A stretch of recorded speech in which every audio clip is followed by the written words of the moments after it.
Hello and welcome back to Starcastic Remarks. Alongside my brothers Chris and James, my name is Ryan. We are the official podcast of the Dallas Stars for THPN. Go and use that promo code THPN the next time you go and use DraftKings Sportsbook. We appreciate them for being our sponsor of our episode of this podcast and all of THPN. The Dallas Stars win by a final score of 4-3 tonight, gentlemen, over the Calgary Flames. The Calgary Flames continue to spiral downward into the toilet as they are. But Chris, I'm going to let you have the floor for a little bit. What do you want to talk about first? I wonder. Yeah, I didn't watch any hockey. The Rangers won the World Series for the first time ever. Like Brandon said, the last team in the DFW Metroplex from the Big Four that needed to win their championship. 60 years for the franchise. 60 years. No World Series. 30 years from the start of the franchise. No postseason. The worst franchise ever. I counted them out twice this season. Like, fully counted them out. Once they dropped out of the playoffs after leading it the entire year, fully counted them out. I was tired of it. I was done. Classic Texas Rangers doing it again. And they fight back, club their way back in, and almost win the division by the end of it after losing like a 12-game lead in the division. And then in Game 5 of the freaking ALCS, the Astros still take care of business against us. Once again, looks like little brother for the umpteenth time. And somehow the Rangers go back on the road and win it. And then they just dominated this series. And even with losing two of your biggest players, you lost Garcia and Scherzer at the end. You lost DeGrom to begin this year. You hired two of the best pitchers in the MLB, and you didn't need them. They did it all without those guys, and they won the World Series. So childhood trauma is cured. I didn't think it would be that fast. I thought they would do it with this team, but not in the first year. Now it's dynasty time. I mean, next year you're going to get two of the best pitchers coming back. You're keeping the majority of your bullpen that apparently is great now. These guys are still new on their contracts. I mean, oh my goodness. This isn't a baseball podcast, but the first 3 minutes were. There you go. No, it's gonna keep going to be a baseball podcast for a second, Chris, because this is something that we haven't seen a championship in the DFW area since 2011 when the Mavs won the NBA Finals. Yep. And of course, that was the exact same year, Chris, that you experienced your childhood trauma. How old were you when that happened? 10. Didn't even question, just immediately knew you were 10 years old. That was my senior year in high school, and that was one of the first years I truly got into baseball. And twice the Rangers were one strike away from beating the Cardinals and couldn't finish it. But man, Chris, it had to feel good for you, especially. And an amazing call by the Fox broadcaster. We get to the last out, and he says the Rangers are 1 out away from winning the World Series. And then he pauses, and he says, again. That happened twice in 2011. And then, even further, the Rangers are 1 strike away from winning the World Series. Again. Happened twice in 2011. I mean, that's a great call. I'm going to remember that forever. And, oh, my goodness. Yeah, once they won, I jumped up. I let out my roar, which was way too loud for an apartment complex at 10:30 at night. And then I just wept for like 5 minutes. So unashamedly. Pretty yeah, I'm bragging about crying about this, but yeah, that was a pretty big deal. No, this is a huge deal for you, and I'm especially for you. I'm super happy for you that they took care of business. But I mean, just some of the stats that came out of this series, this postseason, is ridiculous, absolutely ridiculous. For the first time since 1961, like you said, Chris, the Rangers take care of business. They win their first World Series title. You look at Eovaldi, and he had 5 postseason wins, which is one of the top in MLB history. You look at the fact, one of the biggest stats, the Rangers went 11-0 on the road to all the way through October and ended it in November tonight.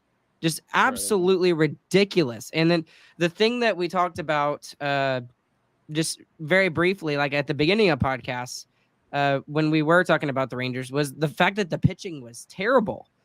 James was telling me at the beginning of the year they looked really good and they started the year off really well, but for a majority of the year, they looked like little brother to the bats and the offensive side of the Rangers. It was.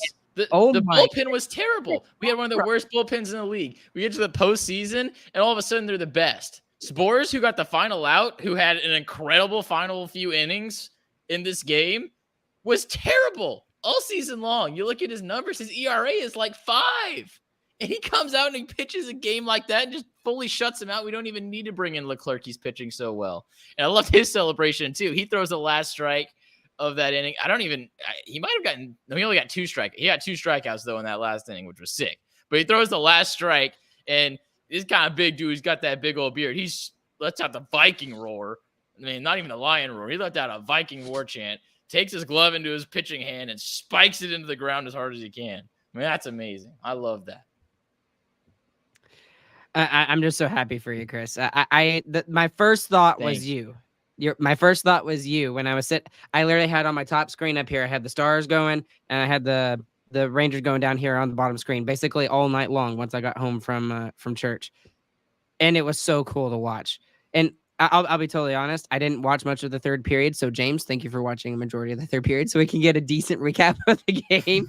But I mean, I'm over the moon right now. I hit some of my. Sorry, I hit my camera thing. But anyways, I'm just really excited for you, Chris. Really, really happy for you. So thanks. Just so you all know, aside from mix out, probably the bigger Texas Rangers fan throughout my life, especially in 2011. I was a massive Rangers fan. I watched / listened to every single game, all 162. So, yeah, it's a little bit bigger deal for me. Well, and again, I kind of got into the Rangers towards the end of the season when they were really starting to kind of downtrodden.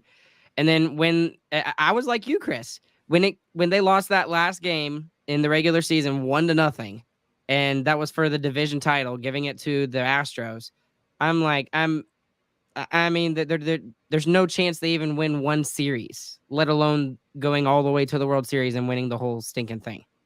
So, I mean, they showed me wrong. Absolutely showed me wrong. Yep, they proved me wrong too, and I'm a huge fan. So I think they proved everybody wrong. I mean, incredible.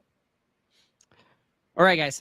Let's move on from the Rangers. We can talk about them more a little bit at the end if we got time. But the Dallas Stars do win tonight by a final score of 4-3 over the Calgary Flames. Like I mentioned earlier, Calgary is having a really hard time, getting any sort of goal support. They get 3 tonight, but it's still not good enough. Markstrom stood on his head, especially in the second period, and allowed 4 goals.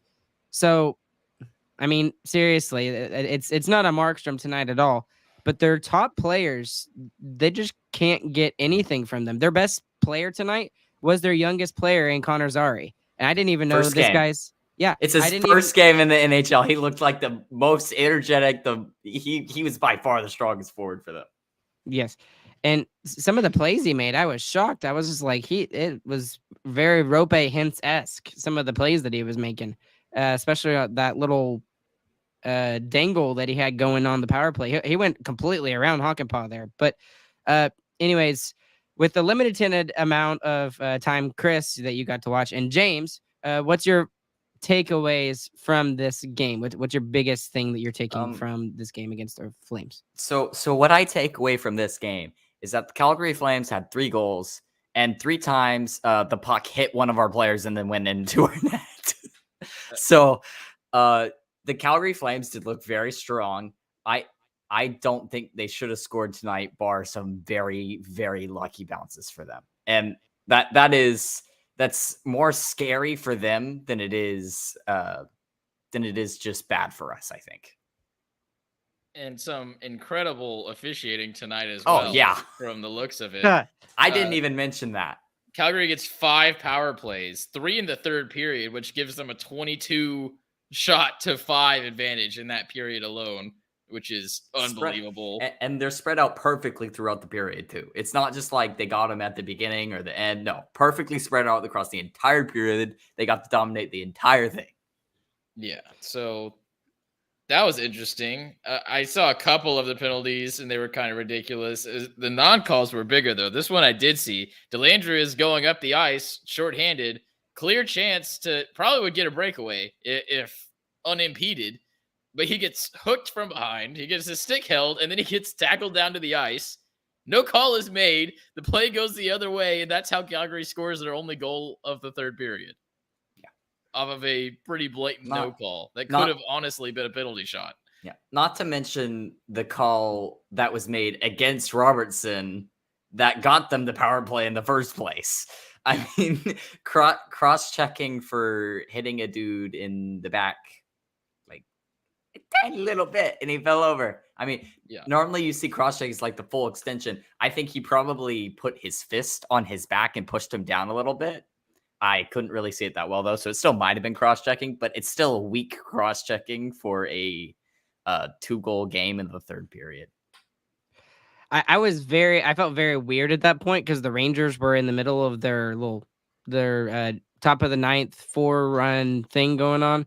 And then that happened. And I was just like, I was happy and I was mad at the same time. I was hacked off when Robo was called because I'm like, you gotta be kidding me. Like that was a very easy call for them to make. The Dellandrea pull down by Rasmus Anderson. They didn't call it. And then you're going to call shoving somebody in the back, which is a normal play, the cross-checking. I mean, it was a very weak call. So it almost felt like I know they weren't actually doing this, but it almost felt like the refs were trying to get the Flames back. For me, it felt more like just the Flames were due for a win because it wasn't just the refs; it was all the bounces too. I mean, everything was going towards the Flames, and they still couldn't win tonight. And I don't even want to talk about Nazem Kadri. I hate that player right now. The hooking, the first hooking should have gotten called. He still dove to the ice after it happened, like very obviously. And then the tripping, goodness, he saw the stick between his legs, closed his legs, fell over, and then just held the stick as well. That is a dive. Yeah. And then on the power play, the stick gets like flung up like half an inch, and he snaps his head back to try to get another call for 5-on-3. It's like, I don't like that dude right now. And that's at least 2 pretty clear diving calls. You don't fall and then somehow keep the stick between your legs. That's not how falling works. And then the snap head back. The snap head back is what really did it for me because at least the other two, the stick is in a bad spot for the Stars defenseman, but the snap back, it was not even close. But you got to be honest. There are some Stars players that kind of do that too. Let's be honest. Yeah, exactly. I'm glad we were thinking the same player, Chris. Okay. Just some beginning things to talk about. First things first, the surprise scratch tonight. So both Steele and not a scratch. Not Is he a hurt? Scratch, hurt. Okay, I did not know that. Injury. Okay, thank you. I did not get a chance to see that. So Fox is hurt with an upper body injury. Is it day to day or week to week? They haven't even updated that yet. They said it literally right before the game. It was like 5 minutes before puck drop. It was weird. Okay. Well, I was actually looking to see if he skated warm up or not because I bet he did with how late that call was, and I was wondering did he get hurt during warm up? But I didn't see anything reporting on that. But everyone was probably also watching the Ranger game too, so guilty as charged. Like even Saad, who is not a Rangers reporter at all, was commenting on the game. It was kind of funny. But anyways, I'm getting off the point. The fourth line tonight, I actually really liked it. It's not a line that we expected to see because we kind of expected the 13th and 12th forwards to be between Steele and Dellandrea, which has happened to start the beginning of the year. But that fourth line of Craig Smith, Dellandrea, and Steele looked really good tonight. I thought they played excellent. I still think I kind of want to see Fox sit in for Smith more than anything, just because Fox also has the penalty kill on hand. I mean, that Steele had to step up big tonight, played shorthanded for the first time with the Stars, had 3 minutes of shorthanded time on ice because we took 5 penalties, and he looked fine on it. So, I mean, the one goal they got, it shouldn't have been a power play by the end of it anyway. So, and I mean, I thought Craig Smith deserves to be in the lineup. To be totally honest with you, I've been very impressed with him to start the year. He just doesn't play that much is kind of like the problem. And yeah, but with the limited but with the limited amount of time that he's been given, though, he's been offensively responsible and defensively responsible. And this was a guy that I was high on. I was like, this is a great signing for a fourth line guy. And he's actually even been better than I thought he was going to be. Yeah, I think the limited time on ice is due to those short shifts because he's skating so hard all the time, is what it seems like. I mean, he's always the first guy in on forechecks, and he's barreling down. If he's not getting the puck, he's getting the man every time on a forecheck. So I agree he doesn't play much, but I think that's due to the way he's playing. And I agree with you, Ryan. He's been really great. And I think with Foxett not on that fourth line, it gives it a little bit more danger in the offensive zone, which is appreciated. But it also gives it a little bit more vulnerability in the defensive zone. It absolutely does, and we saw some of that tonight too. Mm-hmm. We saw a couple of turnovers from them that weren't defended as well as it might be with Foxett, who's normally standing right in front of Jake Ottinger at all times unless the puck is literally past the icing line. Right. Well, let's go ahead and talk about Matt Duchene tonight because there's a lot of people in the chat over here talking about Matt Duchene. So 65% on the dot tonight. He ends the game with an assist, a +1, and I believe he had 2 shots. He did. Yep. And he had 16:03 time on ice. He continues to show that he is absolutely 100% a bargain. We already knew that at $3 million he was going to be a bargain, but he looks even better than we could have expected. Yeah, and especially once Marchment started clicking again, I mean, that line instantly picked up. As soon as Marchment got that goal, it's just bam and then constant, and it's been nonstop since then. And Duchene has been extremely consistent. So to start the year, he's played the exact same way all the way through. He's been fantastic the entire time. And like you said, James, once Marchment started hitting his stride, that's when the points started coming. So Duchene was still playing great this whole time, but Marchment found his legs, and now the points are rolling in for that line. And we talked about during the preseason, if we can get that third line scoring consistently, we're going to be a dangerous team. And look at us now. We are pretty dangerous. We played not a great game. I mean, if you're allowing 22 shots in one period, that's not great. I understand the situation still. And we still won this game and should have won it way easier. Luckily, we were playing the Calgary Flames, who can neither put a puck in the back of the net or keep one out of their own. Yep, agreed.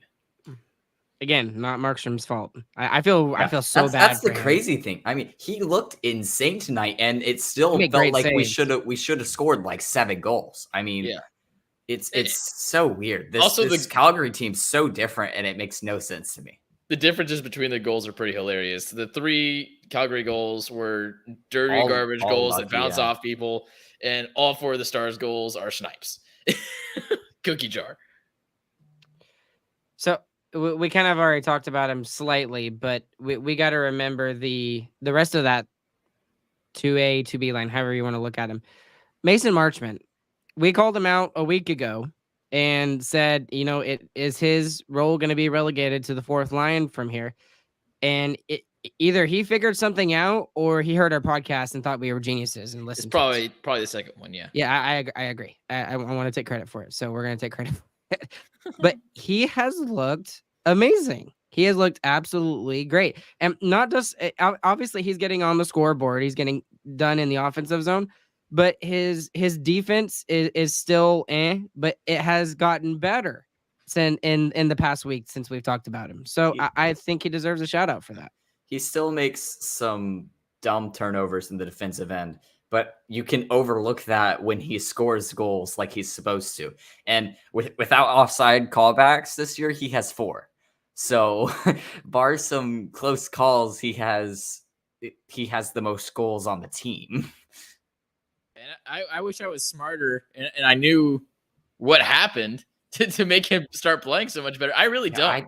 I don't know what it is. We were talking about it. There was no energy, no drive. And then as soon as it was me and James's AGR that we did, and we were pretty much fully down on him. We were like, all right, that's it. We're finished. He had such a bad game. It was such a bad game. Right after that, he flips a switch and this is the Marchment we know that can play. This is the Marchment that we're paying so much money for. Is this guy. And I really think it was that just one feed from Duchene that set him up. I mean, Duchene could have taken that shot. He really could have. Duchene could have taken that shot, scored him himself. I think it would have been almost easier for him to do it. He passes it along to Marchment, and Marchment makes a great shot, and he's just that's all he needed, apparently. No, the other part of it is I think one of the things that he has done better is he's gotten himself more open. And when you've got a guy like Duchesne who's Skating. really feeling it right now, he's skating pretty well. He hogs the puck a lot. He's very selfish with the puck. All you really got to do is get open and, get some distance between you and the defender. And you've got a decent chance to get a scoring chance if you're playing with Duchesne. And I think that's one of the things that he just wasn't figuring out early on in the season. He just wasn't getting open. He wasn't moving his legs enough. So that's just kind of how I feel about Marchment on that. But another player that we got to talk about. Well, let's just go with. I had two that I wanted to talk about, but first we got to talk about the defense in particular. But Ryan Suter and Esa Lindell tonight were excellent, absolutely excellent. Both defensively. Esa, the goal suppressor, as Razor put it, was excellent tonight. Yes, he also did score one, which is kind of crazy. And they both do an excellent job tonight. Ryan Suter saves a goal, probably in my mind, and Esa absolutely definitely saves a goal tonight, and it would have been bad.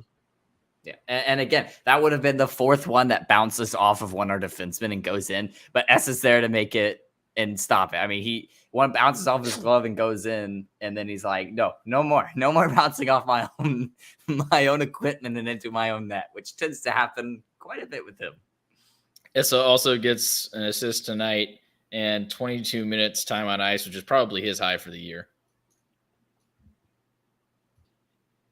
I'm really excited to see what they can go moving forward because, we kind of seen probably the best of Esa Lindell, to be honest with you. I think we saw the best of him about 3-4 years ago, and he had a rough start. I don't want to say rough. It just not as good as he has been to the season. He had a bad season last year, and this I don't he think it had was, a.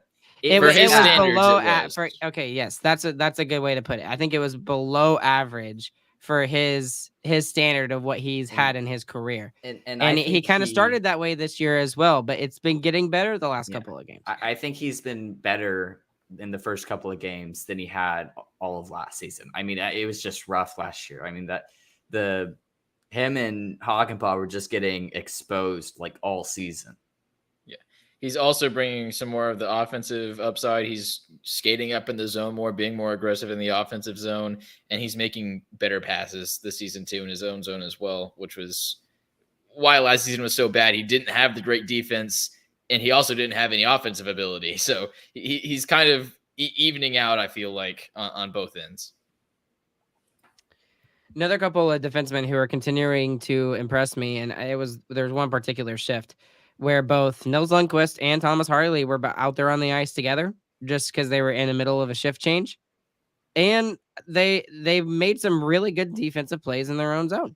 And last year, especially Lundqvist would get pushed off the puck so much. And I have seen a lot less of that this year. And maybe it's because I've purposely been looking for it because he said he bulked up and gained 15 pounds of muscle this past off season. But he's looked good, and we haven't talked about him very much in the negative. So I think that's a good positive for both of those players. It is good, but also this game, they were both very protected compared to what they had been the previous 7. I mean, they Harley played 15, 16, and Lundqvist played 13 or 14 minutes. They were definitely down, but I don't think that was because of their play tonight. I think that's because we're playing the Calgary Flames, who like to just try to beat people up. I'm going to dog a little bit on Harley. The Mangiapane goal in the second period was a pretty rough turnover by Harley in his own zone. He had time. He was behind his own net, and he made a bad pass. Yep. Would I have off the player? Yeah, that's true. That's true. It did still go off a player, but they didn't need to have the puck. Exactly. One of the things that we've actually seen from both of those players that we've actually kind of really needed is we've seen the offensive acclimation from both of those guys into the Stars game. Last game, first minute right off the bat, Harley's out there with the top line. He gets a beautiful goal, snipes it up. And then Nils today, he makes a great play. he kind of sets a pick for the Donoff to get the goal that put the Stars up. So it wasn't it's just great. a pick either, though. I mean, he screened Markstrom completely. Markstrom had no clue the puck was coming. Yeah, And Harley had and drove the multiple. net. Yeah. And Harley had multiple times where he was crashing with the first line again tonight. That seems to be something that he has figured out. And hopefully that keeps coming because he's going to keep getting goals if he keeps doing that. Absolutely love to see both of those players doing really well. It's funny, we talk about all the defensemen except for Miro Heiskanen, but I mean, he's been good, and Yeah, we just we haven't really. Yeah, it's. I mean, he's doing what he's always done. We don't have to say anything about him. Right. Especially when the other defensemen are doing good. He's getting less ice time. We're not having to put him out as much. And it hasn't been a problem so far. Now, tomorrow. Do we see Joe Hanley play his first game tomorrow night? I think we do. I don't. You don't think Probably so? not. One more guy we still need to talk about. The first star of the game. The star of the month of April for the Dallas Stars team manager. I don't know who decided that, but whatever. Jake Ottinger, once again, .935 save percentage. No real shots went in. Like James said, they all kind of bounced around before they went in. And then 22 shots on goal in the third period, only allowed 1 goal, 3 power plays. I mean, I don't care how much Calgary was being favored and how good the defense was doing in front of him. If you're saving 22 shots, you had a pretty amazing period. Yeah. I got nothing against that. He was absolutely amazing tonight. Calgary definitely had better chances that they just didn't score on because Otter was in position. And like you said, the only ones that went in, they were all weird bounces that went off our own players.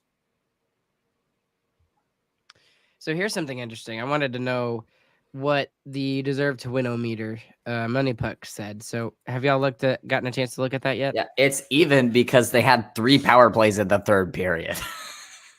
How was it even after they had 22 shots versus 5? Because if you look at all the Stars' chances, every single one of them is right in front of Markstrom.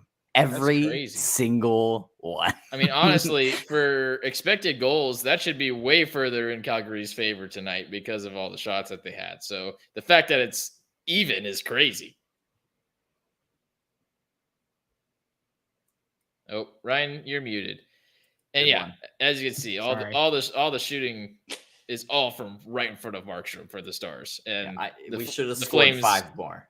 Yeah, and the Flames, as you'd expect when you have 46 shots, have lots of shots from the point and outside the circles. So what did you think of the Stars power play tonight? Because I'll be honest, I didn't hate it, but I also didn't like it either. The first one was bad. The first one was okay. Not Yes, good. That's true. Yes, I agree. The second one was okay. We started the second unit with Heiskanen, which I did see that, which is kind of a shuffle, and they had really, really good chances, but really, really bad shots. I mean, they set themselves up really well and just couldn't get a good shot off, which is so weird because we know everyone who plays on that unit has a really good shot. I think it's starting to get to the mental game because the last 2 or 3 games we've had at least one power play where they should have scored. They have multiple chances, and then the shots just miss the net, or they're just right in the goaltender's belly, or just stuff like that. I think the beginning of the season, the power play looked awful. It didn't look like they were going to score at all. And now it looks like they're going to score, and it's just bad shots right now. I think that can flip really fast. But we didn't get scored on, so it's a win. We didn't get scored, and we scored shorthanded. Yeah, because the Flames don't know how to skate. Dude, y'all remember last year? Last year we were complaining, man, all we're getting is power play goals. These lack of 5-on-5 goals is really going to come and cost us. It did. It's always in the Golden Knights series. It cost us to lose. It has now fully flipped. Really weird. Makes no sense. And it's fully flipped, and we're still winning a bajillion hockey games. It's great. Yeah, I love this team. And again, that was another big talking point I wanted to discuss, was the fact The Stars' record is 6-1-1. They're the third best team in the NHL right now, and we're sitting here complaining about them because they still have not played their best. We're starting to see glimpses, especially of like the Duchesne line, for example. They're starting to get it going. Yeah. Ben is still continuing to be effective. Wyatt Johnston is obviously not having Just a sophomore ridiculous. slump yet. He has the most And- points on the team. Yeah, and then the two guys that we talked about on the defensive side, and Nils Lundqvist and Thomas Harley, have stepped it up, both of them. So and again, I still don't feel like we've seen the best of the Dallas Stars yet. We haven't, and that I honestly think one of our best games we played was against the Maple Leafs, and we lost the game 4-1. That's our one regulation loss. So I'm really excited to see what this team can do moving forward. And despite the great record we have, we still haven't seen the best of them. So Yep. I think that's also a little bit due to our bias from seeing playoff hockey so recently.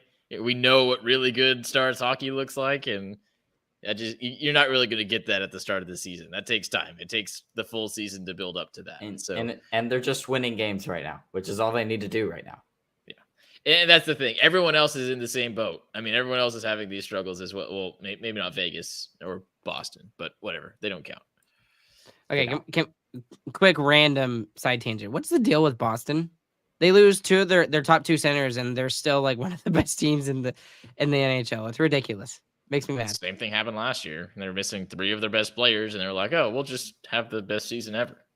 Oh, yeah, exactly. Cool. Sure. Yeah, that makes sense. With the Stars' former coach too. Yeah. So, I mean, you're welcome. Brand new coach as well. Sounds good.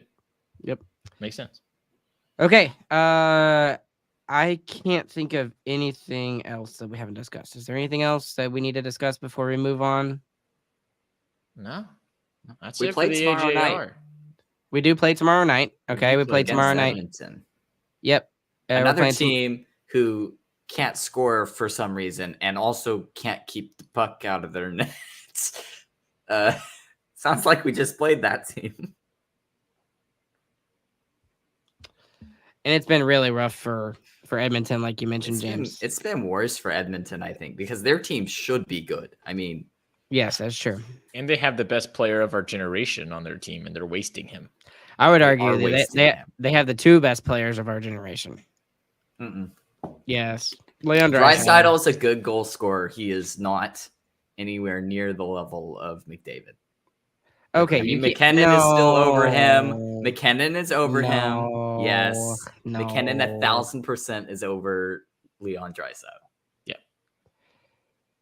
I guess the only thing I can't say is that they have not won a Stanley Cup, and McKinnon Austin has. Matthews is also above him, just in pure goal scoring.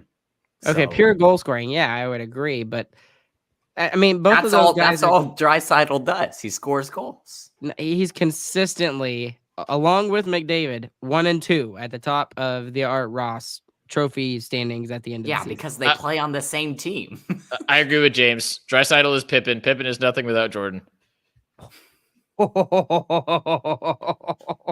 It's a good thing, and there are probably not a lot of people that know that reference, Chris. So otherwise, you're going to get a lot of reference. How dare not you? everybody. Who's does. Pippen? There you go. Scottie Pippen. Moving on. Okay. Anyways, moving on.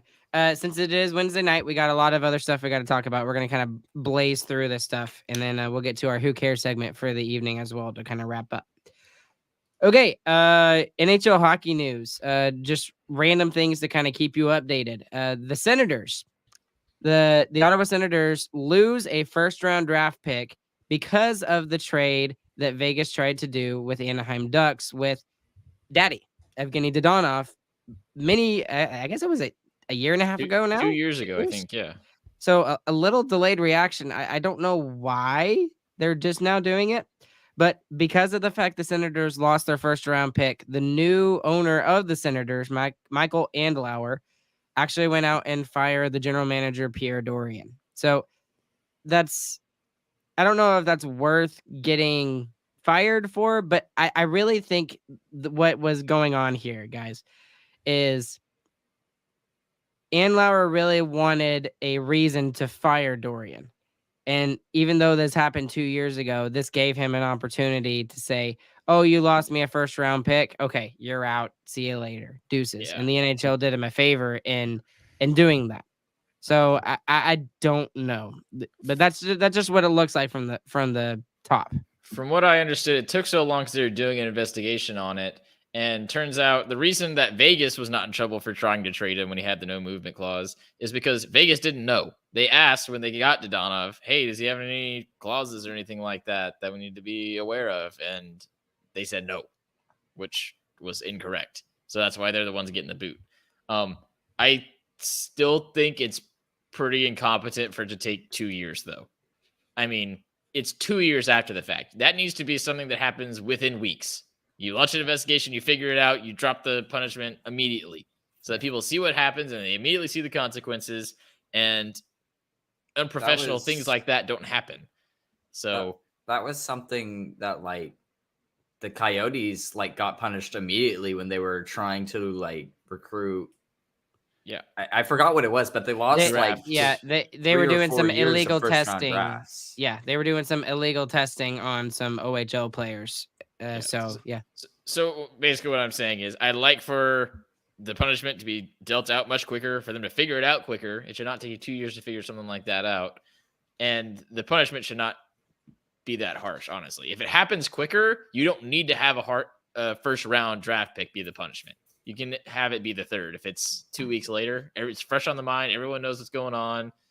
I think the reason it has to be a first round is so that it makes the news again and it tuts at the team that offended. But if they were aware of it and it happened immediately after the situation, everyone would know that that's the backlash to it. So I think it was poorly managed by the NHL. What a shock. The NHL poorly managed something. But yeah, I'm glad something happened out of it because it was extremely unprofessional and made the NHL look pretty foolish when it happened, honestly. It's kind of why I think this wasn't a coincidence. Like, I think Andlauer was willing to give up the first round pick in order to get rid of Dorian, but he wanted a reason to get rid of Dorian. That's a little conspiracy theory for me.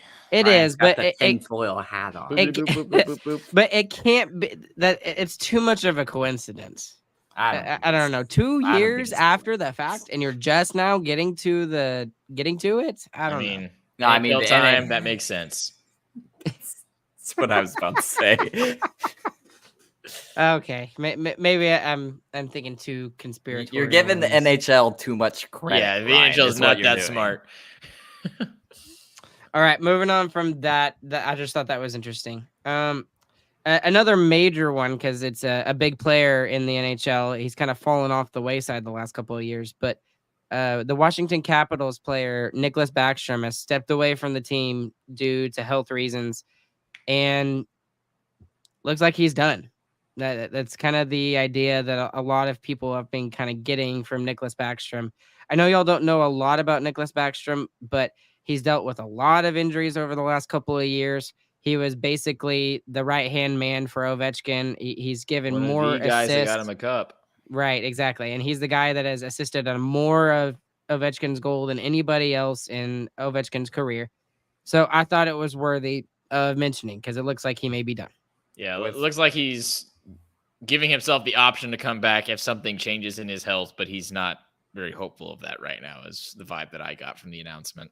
Yeah, and that's kind of like we saw the Capitals play this very physical style, and you're seeing multiple players now feeling the effects of that. So it's not super surprising, but it's still a little like sad.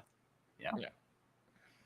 And for a good player like him, I do feel for him because the last couple of years he's just been completely injury ridden, all sorts of things. So maybe he comes back. I'm sure it was the same injury that was just aggravating over and over again that he was trying to find a way to play with and he couldn't do it.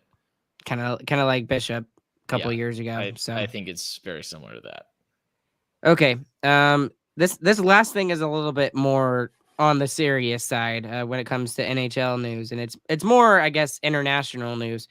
At the beginning of last episode's podcast, we talked about Adam Johnston and wishing his family just a recovery process as they grieve the loss of him. is a 29-year-old player who lost his life on the ice in the English Hockey League in the EIHL. And it's one of those freak accidents that rarely happen. I mean, just a way that we can kind of equivalate to it is the Rich Peverly incident back in 2014. That was incredibly scary to see a player like that go down. And I get teary-eyed even just thinking about it right now. But unfortunately, he lost his life. And now this has led to a lot of people kind of talking about, okay, do NHL players, do other professional leagues, do they need to be wearing neck protection? And does it even need to be mandated, or should we just expect the players to do it? And I don't know where I am on the side of the issue, but I'd like to know your thoughts on this. Yeah, I'm on the side where it should be grandfathered in, same way with visors. If you're used to wearing something as a junior coming up through the ranks of professional leagues, you're not going to notice it. I mean, it's not going to bother you really. There might be one or two people eventually that get there. Like there's some people that wear the visors and they wear them flipped up all the way because they don't really want them and they get in trouble for it every once in a while. But there's like two guys that I can think of that do that now. So I think doing the exact same thing for neck protection and honestly any kind of cut protection. I think you should have cut protection on your wrists, your ankles, and you should do it on the neck. And I think grandfathering that in would be the best thing to do. Sorry, I know I'm sorry for being muted a lot tonight, guys. I'm kind of fighting the sniffles. We've actually already seen some major junior leagues kind of start mandating this stuff. Yeah. They say, okay, by this date, everybody's going to be wearing some sort of neck protection, whatever it is. And I even remember when I played hockey that I actually wore neck protection. I did. It was just a little, I don't even know how to describe it other than it was just a little piece of double layered cloth that just Velcroed on the back of my neck. And it was just an extra piece of gear that I had. And it was just expected by my parents that I wear it. Part of like my issue is like how much is that going to stop an NHL skate from cutting through? I mean, maybe it won't cut as deep, and that would stop it. But like we saw with Sagan last year, I mean, he wears protection. He's gotten cut before, and he got cut again in another spot. It's like, yeah, he got cut again where there wasn't any protection. And it's the stuff that they wear is actually very good. It's like they make it out of Kevlar, like cut resistant fabric. So like the same thing that some of those kitchen gloves are made out of too. So it would be very effective. It could still definitely hurt you if you get hit with something there. It's not going to not hurt, but it should stop any kind of laceration. Yeah. And also it's kind of tough because like this is also like, yes, neck protection should be a thing. This is also a freak accident where the player is skating really fast, makes a bad hit, and his legs go flying. I mean, even in like the NHL, that's not something that I see like ever. Yeah, I agree. It's a rare thing, but the fact that you can mitigate it pretty easily with a small piece of equipment like that, yeah. I think you have to. And it's not like we haven't seen this before. Skates do go up that high every once in a while. Mm-hmm. I mean, if there's a slip, you try and catch your balance in a weird way, your skate can go that high. Yeah. And we've seen other Malarchuk fully had his neck cut and survived because there was a Vietnam veteran on their bench somehow who knew how to save his life. I mean, this could have happened 30 years in the future on an NHL game to a professional NHL player. And it's just pure dumb luck that it hasn't happened already. And with skates getting sharper, players are changing skates during periods now. Those interchangeable blades, they're having 6 skate blades per game. They are so sharp now. So I think it just makes sense just to take the precaution and grandfather it in. That way you don't have all these old timers complaining about having to wear this new protection. And in 10 years, all the guys will be wearing them. Yeah. And really where I think more of it is going to help. I mean, you're not going to see a hit like that normally go with skates going up like that. You're going to see more of it helping in like boards and hits. I mean, you see people toppled over each other all the time, and they're all every time. I mean, they're grabbing the legs and being extremely cautious of where the skates are. And that's because they all know how sharp those things are. Yeah, that's definitely the normal situation where help, and that's why I was also talking about doing wrist and ankle protection more so for that. I mean, I remember, I think like 8 years ago, Sagan almost had his Achilles tendon cut clean off because his blade went into his skate, and that's totally like that can't happen. It's never going to happen, and it can. So just doing those cut protection at those places where you can see skin sometimes, I mean, it's just a smart thing to do. It would be really interesting because we're not hockey players. None of us really are hockey players. The last time I played, I was 11, but it would be really interesting to kind of get the perspective of a professional hockey player, even if it's like ECHL or like AHL, and ask them, okay, what's the deal with Kevlar? Because like Ardell over here, there's a good comment. I don't think the players like the feel of Kevlar, or whatever it is.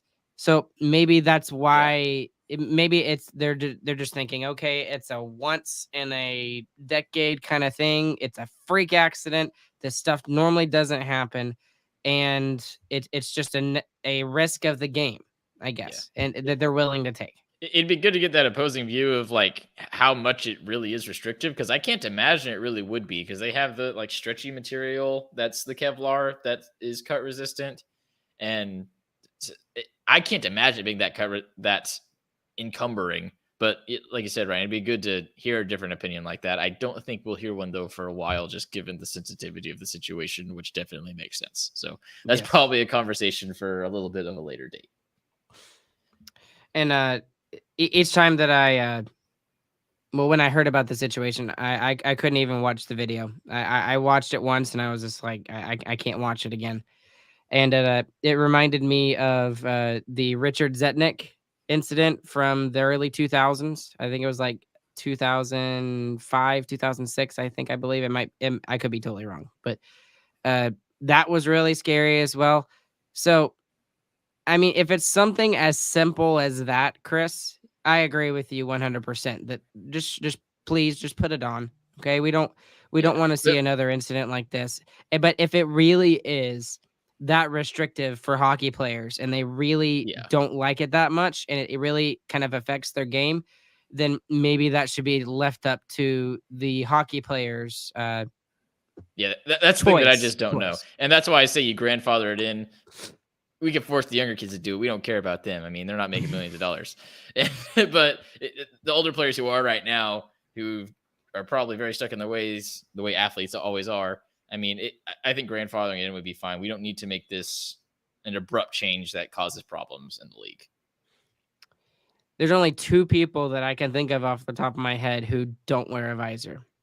One of them is Jamie Benn, and the other is Ryan Reeves. And that's the only two players I can think of in the NHL that currently don't wear a visor. And that's because they're grandfathered in. They were in the league before that rule was started, so they're allowed to.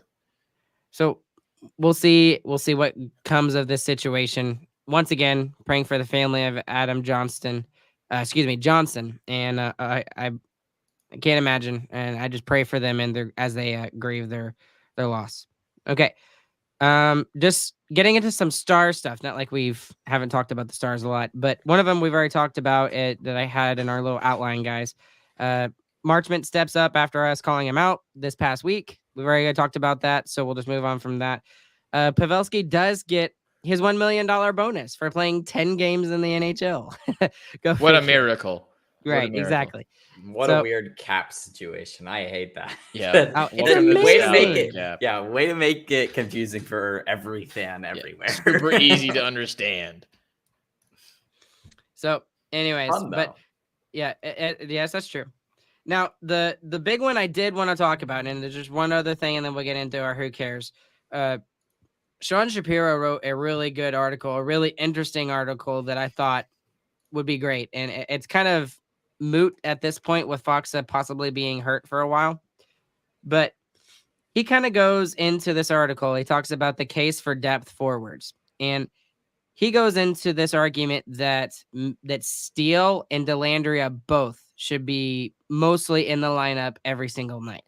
And his argument is this: yes, the Stars kind of have a very balanced team. They've got some young guys, they've got some guys in the prime of their career, and they also have some older guys. His argument is that we have such superior like depth forwards at our 12 and 13 spot with Delandria and Sam Smith, or excuse me, Sam Steele. See, I did. One of y'all did that a couple weeks ago. Me. You did. Chris, blame Excuse Chris. me, Sam Steele.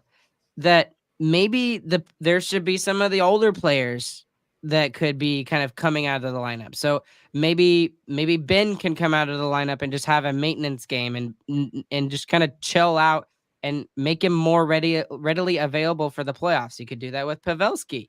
You could do that with some of the other guys, because especially with Delandria, and this was really interesting. We've seen him be able to kind of be on any of those bottom three lines and be effective enough. Now, I know that obviously that would hurt the chemistry of some of the lines now, especially the way we see them especially with the Duchesne line. But I thought it was interesting to kind of bring up, and I thought it was brilliant. What do y'all think? I don't know exactly how much giving somebody one game off would be beneficial to them, like maintenance wise. It might be. I just don't see it as enough of an advantage later in the season to be worth potentially costing the viability of a line during the regular season game. Did that make sense? Yes, I think the better way for me to make sense to me is that 2 points now is the same as 2 points at the end of the season. If one of our players gets hurt later in the season and we can't play him at all, but we lost like a game in November because we decided Ben was going to have an off night, and then Delandria went and did something stupid, which I'm not saying that would happen, because Delandria is still a very solid player. But I mean, you look back at that and you're like, that's kind of just a missed opportunity because we wanted to give this person a night off. And it makes more sense if you have older players. So like, I understand if it's like Craig Smith gets a night off or so, but he is also a fourth line player who plays physical every night. That's not what Pavelski does. Ben doesn't do that very much anymore either. Those players play a different style now, that is to play positionally, get the puck to the net, and set people up and score goals. I mean, they don't play the same way that, I mean, they used to. Where I do think that would be viable is if someone's like is not injured but they're hurt. If someone's hurt, Yeah, then you can put them in, and I think that's a great idea to try and help them get over something quicker. And I think it also does give you more room if someone is minorly injured. You're not like, oh, well, you kind of still got to play because we need you. The way we had that Rupe Hintz incident. That's not going to happen ago. this year. It's not going to happen. I mean, we're going to bench him. We're going to be like, you get better. We need you later. We have good guys who can play right now. And I think that's really where the benefit comes in, is with the injuries that I'm sure we'll see at some point this season. It's really cool sort of kind of random side tangent. It's kind of cool to think about who could fill in for Hintz, because there's so many different guys who could fill in for Hintz. You could have Johnston, you could have Sagan, you could have Duchesne. Any of those three guys would probably be fine. You might even be able. Chris getting hopeful over here, but I don't know. I just thought it was an interesting argument. I think it's brilliant because it gives those, especially those older players, a night off, and you really need them for the playoffs. I mean, especially the way that they're playing right now. They're not playing their best. They're playing at like 80%, maybe 75% good. Okay, James doesn't even agree with that. With how bad the power play is, yeah, their 5-on-5 is pretty good, but the power play. Yeah, but like, I don't know. It would give some of those guys a little bit of a rest. That was one other thing that I didn't mention about tonight's game. All of our goals came off the rush. There was not one goal where we were in the zone for an extended period of time and then we scored. Every single one was, oh, we're in the zone. Oh, we passed it to someone. Oh, they scored. So that is a little concerning, because that seems to be a problem early. But also, if you just, it's early, you're going to figure it out. You're scoring goals on the rush right now. It's working. You're winning games. Don't worry about it right now. But there's a lot of room there that we can improve on that we did last season, and we just haven't gotten there yet. Oh, did Zach get one? Zach already got his World Series champion shirt from Academy. He went straight to Academy. I got my hat ordered. It's on the way. It's already on the way. That's awesome. Okay. Anything else? I think that's good. I think we're good. That's it. All right. Cares segment? Who cares? Let's get into it tonight, Chris. It's your idea, so you introduce it. All right, so the Who Cares segment tonight is going to be your top 3 most favoritist chapsticks. You can specify brand, flavor, different types. There's multiple types of chapstick. So, yeah, chapstick. I'm going to stall a little bit more for time so that people can get their number 3 chapsticks, and I'm going to go straight to James. What's your number 3? All right, my number 3 chapstick is you know those chapsticks that you find like right at the register. Because no one goes All to of the them? store. No, That's you what know I the was basic thinking. ones with no flavor, Chris. Basic ones with no flavor. They're just your basic What brand? beeswax. The beeswax one, sure, that one. You know that one? That's a fancy brand, but yeah. You just you're at the checkout. You're like, oh yeah, my lips are a little chapped. You're like, oh, that's good chapstick, and then you just throw it, and that's it. That's my number 2 and number 1, by the way. Oh, besides, okay. I do have a different number 1, but it's just watermelon flavored of the same thing. So my list not interesting. Good luck. Oh man. Okay, we gotta we gotta do better than that, Chris. Okay. Gross. Ryan, All number right. 3rd. I actually spent a little bit of time while y'all were talking during the pod trying to figure this out. So my number 3, I'm gonna go with Burt's Bees. Have y'all ever heard of Burt's Bees chapstick? Yes, Yeah, Ryan. it's fancy. James just said it. Yeah. I know, but I love it. Beeswax ones. It's fancy boy. It's I don't. They have like 20 different kinds. I don't really care about like the different kinds, but like just the original one. I don't know. I really like the original. Why are we one. talking about Nothing chapstick? fancy. We're 3 dudes on a podcast about hockey. Why are we talking about chapstick, dude? I never use that stuff. I had chapstick on my desk. That is Carmex, Chris, not the same thing. Oh. Okay. I just wanted. You're not going on my list, James. I was about to say. I wanted my frustrations to be heard. That's it. I will not Chris, number quietly 3. sweat for the rest of you. My number 3 is going to be chapstick brand, non-flavored chapstick. Very good. It doesn't taste awful. Also keeps very well in the wash, which is good. James muted himself. my because my chapstick generally remains in my pants as they go through the washing machine. And it does pretty good. So yeah, chapstick brand chapstick. What is James doing? Is He's opening a candy bar. Ryan, number 2. it's a candy bar? It's just chocolate. Okay. I thought he was like trying to put deodorant on for a second. I thought that was deodorant. It's like, what is he doing? Okay. Can you put on deodorant, James? Please? Yeah. I mean, I'd like to see that. All right. Ryan, number 2. And then there he goes. So my number 2, I'm gonna go. Oh, this is hard actually, to be honest with you. No, I'm gonna go with the Carmex. Carmex is my number 2 because especially when my lips are like especially dry, the Carmex seems to work really, really, really, really well compared to the other chapsticks. Like if you have like super, super, super, super dry lips, Carmex works wonders and it's amazing. Number 2, Chris. Yeah, that's incorrect. I'll give you the correct answer for the chapstick that you described. If your lips are like the Sahara Desert and it's like snowing every time your lips rub together, you need to get yourself some Blistex. That's what you need if your lips is extra chapped, is the Blistex. So Blistex is my number 2. Only in emergency situations. That is not an everyday chapstick. That chapstick's a little bit more expensive, especially medicated. Doesn't taste very good. But emergency situations, like you've been in the Sahara for about 2.5 weeks, boom, Blistex. Because somebody who has been in the Sahara for 2.5 weeks is just going to randomly have a tube of Blistex, right? I know they're going to go purchase it. Yeah, gross. Raspberry habanero chocolate. Yeah, that's disgusting, James. We can't hear you. Number 1. We can't hear you. He knows. He thinks he's really fun. My number 1, and you can blame Mom for this because she's the one that got onto me for it. I don't even know what brand it is, like who makes it, but it's Dr. Pepper chapstick. Gross. Dr. Pepper's chapstick is my number 1. It's amazing. I love Dr. Pepper. That's why it's my number 1. That's all I got. Chris? My number 1 is Carmex. It is the one that most consistently works all the time.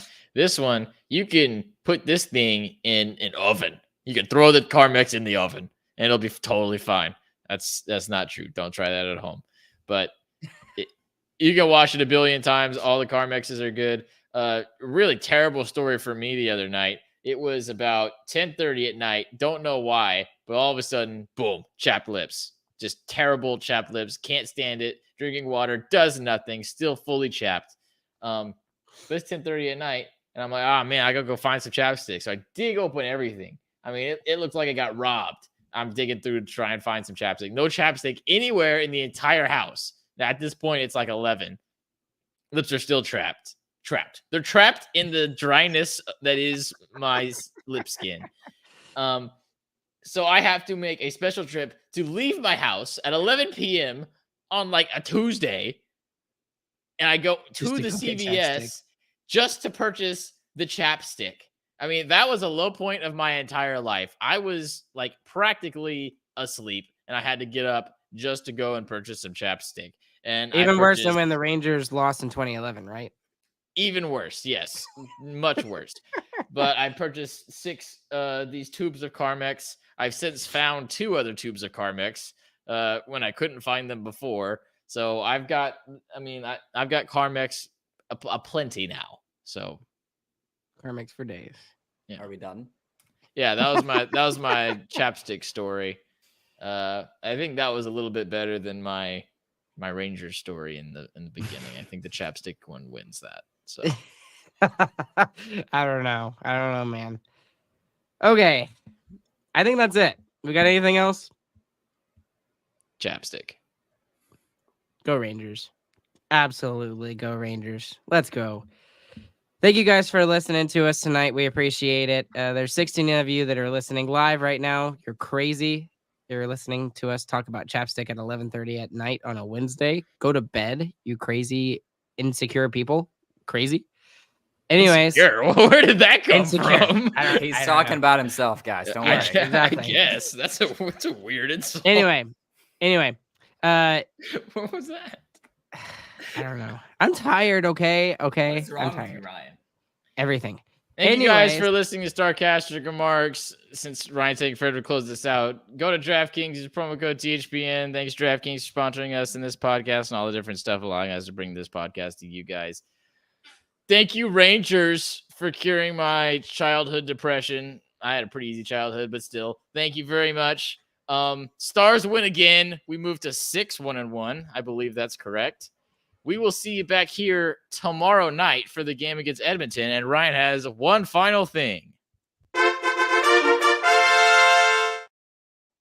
Chris, take us out. Oh, did I ruin it? Oh, crap.